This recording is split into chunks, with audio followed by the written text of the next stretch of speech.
ഐതിഹ്യങ്ങൾ ഉറങ്ങുന്ന ഈ പുണ്യഭൂമിയിൽ നമുക്കോർക്കാം ആ മഹാബലി തമ്പുരാനെ. അന്ന് എല്ലാവരും പതിവ് പോലെ തന്നെ സ്കൂളിലെത്തി.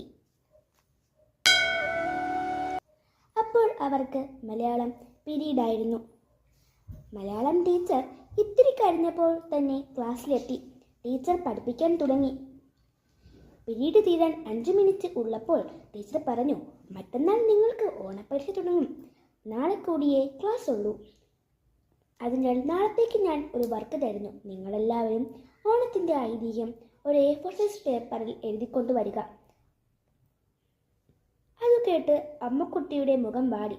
കാരണം അവൾക്ക് ഐതിഹ്യം അറിയില്ല. സ്കൂൾ വിട്ടു അമ്മക്കുട്ടി വീട്ടിലേക്ക് മടങ്ങി.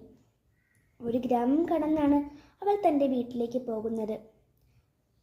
അവളുടെ വീട്ടിലേക്കുള്ള വരിയിൽ അവളെ കാത്ത് മുത്തശ്ശി നിൽപ്പുണ്ടായിരുന്നു. കയ്യിൽ കുറച്ച് മുക്കുറ്റിയും ഉണ്ടായിരുന്നു. അവൾ തിരക്കിയപ്പോൾ മുത്തശ്ശി പറഞ്ഞു, പൂക്കളമിടാനുള്ള പൂവാണെന്ന്. അന്ന് രാത്രി അവൾ തൻ്റെ മുത്തശ്ശിയുടെ കൂടെയാണ് കിടന്നത്. കാരണം മുത്തശ്ശി അവൾക്ക് അന്ന് ഒരു കഥ പറഞ്ഞു കൊടുക്കാമെന്ന് പറഞ്ഞിരുന്നു. അവൾ അന്ന് രാത്രി മുത്തശ്ശിയോട് ഇങ്ങനെ ചോദിച്ചു, എനിക്ക് ഓണത്തിൻ്റെ ഐതിഹ്യം ഒരു കഥയായി പറഞ്ഞു തരുമോ? മുത്തശ്ശി അവൾക്കായി ഓണം ഐതിഹ്യം ഉള്ള ഒരു പുസ്തകം എടുത്തു വായിക്കാൻ തുടങ്ങി. പണ്ട് പണ്ട് മഹാബലി എന്നൊരു അസുര രാജാവായിരുന്നു കേരളം ഭരിച്ചിരുന്നത്. അസുര രാജാവാണെങ്കിലും അദ്ദേഹം തൻ്റെ പ്രജകളെ അത്യധികം സ്നേഹിച്ചിരുന്നു. പ്രജകൾക്കും അങ്ങനെ തന്നെയായിരുന്നു. കാരണം മഹാബലിയോട് എന്ത് പറഞ്ഞാലും ഒരു മടിയും കൂടാതെ തന്നെ അത് സാധിച്ചു കൊടുക്കുമായിരുന്നു മഹാബലി. പക്ഷേ മഹാബലിയുടെ വരവോടെ പ്രജകൾ ദൈവങ്ങളെ ആദരിക്കുന്നത് കുറഞ്ഞു. കാരണം എന്തു പറഞ്ഞാലും മഹാബലി സാധിച്ചു കൊടുക്കുമല്ലോ, പിന്നെന്തിനാണ് ദൈവങ്ങളെ ആദരിക്കുന്നത്? എന്നാൽ ദൈവങ്ങൾക്ക് ഒരു ചെറിയ പേടിയുണ്ടായിരുന്നു.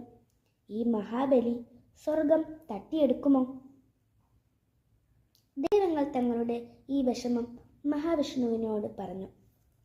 അദ്ദേഹം വാമനൻ എന്നൊരു കൊച്ചു ബാലന്റെ വേഷത്തിൽ ഭൂമിയിൽ എത്തി. മഹാബലിയോട് തനിക്ക് ധ്വാനിക്കാൻ 3 അടി മണ്ണ് നൽകുമോ എന്ന് ആവശ്യപ്പെട്ടു. അളന്നെടുത്തോളാൻ മഹാബലി പറഞ്ഞു. പെട്ടെന്ന് വാമനൻ ആകാശത്തോളം വളർന്ന് ആദ്യത്തെ അടിയായി ഭൂമിയും 2ാമത്തെ അടിയായി ആകാശവും അളന്നെടുത്തു. 3ാമത്തെ അടി എവിടെ വയ്ക്കും രാജാവേ? വാമനൻ ചോദിച്ചു. മഹാബലി ഭക്തിയോടെ തൻ്റെ ശിരസ് താഴ്ത്തിക്കൊടുത്തു.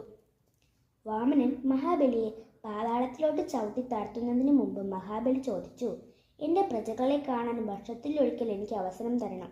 ചിങ്ങം മാസത്തിലെ തിരുവോണം നാളിൽ വന്നു കാണാൻ മഹാവിഷ്ണു അവസരം നൽകി. അങ്ങനെ മഹാബലി തമ്പുരാൻ വരുന്ന അന്നാണ് നമ്മൾ മലയാളികൾ ഓണമായി ആഘോഷിക്കുന്നത്. ഈ കഥ കേട്ടപ്പോൾ അമ്മുവിന് സന്തോഷമായി. ഇതുപോലുള്ള കൂടുതൽ വീഡിയോകൾ കാണാൻ ഞങ്ങളുടെ ചാനൽ സബ്സ്ക്രൈബ് ചെയ്യുക.